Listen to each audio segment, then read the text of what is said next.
adalah gembalaku, takkan kekurangan aku.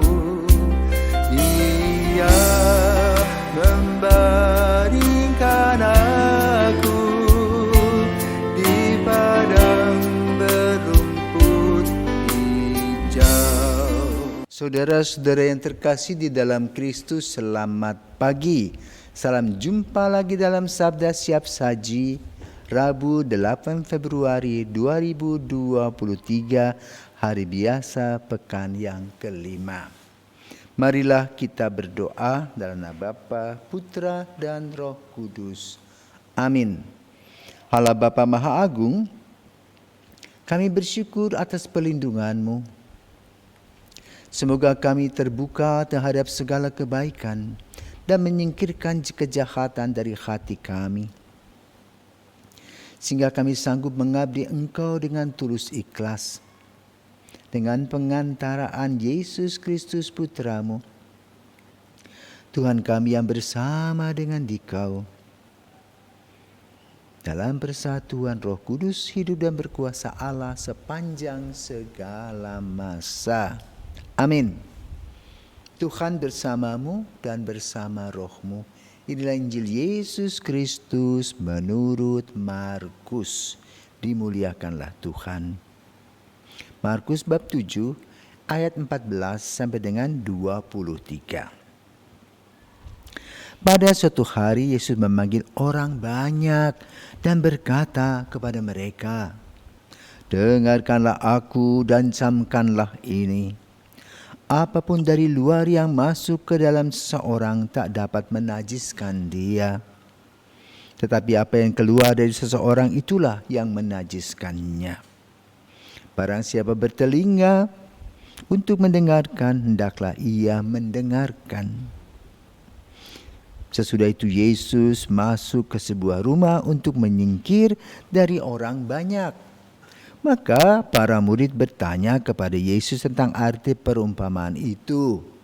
Yesus menjawab, "Apakah kalian juga tidak dapat memahaminya? Camkanlah, segala sesuatu yang dari luar masuk ke dalam seseorang tak dapat menajiskan dia, karena tidak masuk ke dalam hati, tetapi ke dalam perutnya, lalu dibuang di jamban." Dengan demikian, Yesus menyatakan semua makanan halal. Yesus berkata lagi, "Apa yang keluar dari seseorang itulah yang menajiskannya. Sebab dari dalam hati orang timbul segala pikiran jahat, perzinahan, keserakahan, kejahatan, kelicikan, hawa nafsu, iri hati, hujat, kesombongan, kebebalan. Semua hal-hal jahat itu timbul dari dalam dan menajiskan orang." Demikianlah sabda Tuhan. Terpujilah Kristus. Saudara-saudaraku yang terkasih, hidup adalah kesempatan. Seorang sesar pernah berkata, "Veni, vidi, vici." Aku datang, aku lihat, aku menang. Dan kiranya inilah yang ingin disampaikan oleh Yesus. Bahwa kita diharapkan senantiasa berpikir positif. Tapi yang sering terjadi dalam diri kita apa? Sering ketidakpuasan hadir dalam kehidupan kita. Hal ini dapat kita amati dalam relasi kita, baik dengan teman, suami atau istri. Ada ketidakpuasan. Maka ketidakpuasan tadi mengurai hal-hal negatif. Seperti iri hati, dengki, marah. Juga pikiran-pikiran jahat. Yang ada yang disebut dengan dosa. Dosa menghancurkan suara hati kita sebagai manusia. Karena apa? Dosa ingin menghancurkan hati kita. Dosa ingin menghancurkan relasi kita dengan Tuhan. Dosa ingin menghancurkan diri kita dengan kenikmatan-kenikmatan dunia. Dalam pencobaan Yesus di padang gurun kita diingatkan bagaimana Yesus selama 40 hari 40 malam berpuasa, lapar. Lalu apa terjadi dengan kegelapan itu? Setan itu menguji Yesus untuk mengubah batu menjadi roti. Kenikmatan, rasa lapar. Tapi Yesus menepisnya. Manusia bukan hanya makan dari roti saja, tetapi dari setiap sabda Tuhan. Nah, sabda Tuhan inilah yang ingin disampaikan oleh Yesus kepada kita, agar kita tetap setia kepada Tuhan dan bukan mengikuti kelemahan-kelemahan kita. Maka tadi disampaikan, ya, apa yang keluar dari seseorang itulah yang menajiskannya dengan pikiran kita, perkataan kita, perbuatan kita.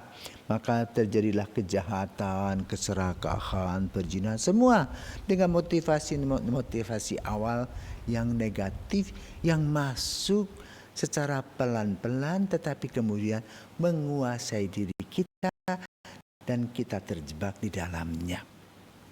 Maka kunci kekuatan itu ada pada doa. Orang berdoa pun masih banyak digodai, apalagi yang tidak berdoa. Maka pada hari ini kita diajak untuk merefleksi. Apa yang keluar dari dalam itu menajiskan kita. Artinya apa? Menghancurkan nama baik kita, merusak kepribadian kita, merusak relasi kita dengan Tuhan. Kenapa? Dari pikiran, perkataan maupun perbuatan kita sehari-hari. Maka kita perlu belajar dari pengalaman Yesus di padang gurun agar kita menjadi seorang yang bijaksana. Tidak hanya mengikuti kata hati yang membuat kita terjerumus ke dalamnya. Tetapi kita harus discernment. Sebagaimana Yesus mengalami discernment dan dia mendapatkan kebijakan dan kebijaksanaan di dalam kehidupan. Tidak mudah, tetapi kita harus mengolah suara hati setiap hari, suara batin kita dengan kepolosan dan ketulusan dan mohon kepada Tuhan agar Tuhan senantiasa menyertai langkah-langkah kita. Sehingga kita tidak lagi seperti yang diuji oleh si setan itu. Supaya seperti Yesus jatuh dari atas supaya diangkat oleh malaikat. Atau suruh menyembah. Tapi yang pasti adalah kita ingin melayani Tuhan dalam praktek kehidupan nyata sehari-hari melalui cinta kasih dan belas kasih. Dan menghindari hal-hal yang ditampilkan dalam Injil pada hari ini. Pikiran jahat, perzinahan, keserakahan, kejahatan, kelicikan, hawa nafsu, iri hati, hujat, kesombongan, kebebalan. Yang kita dapatkan dari Yesus adalah berkat-berkat berkelimpahan. Selamat pagi, selamat beraktivitas, Tuhan memberkati.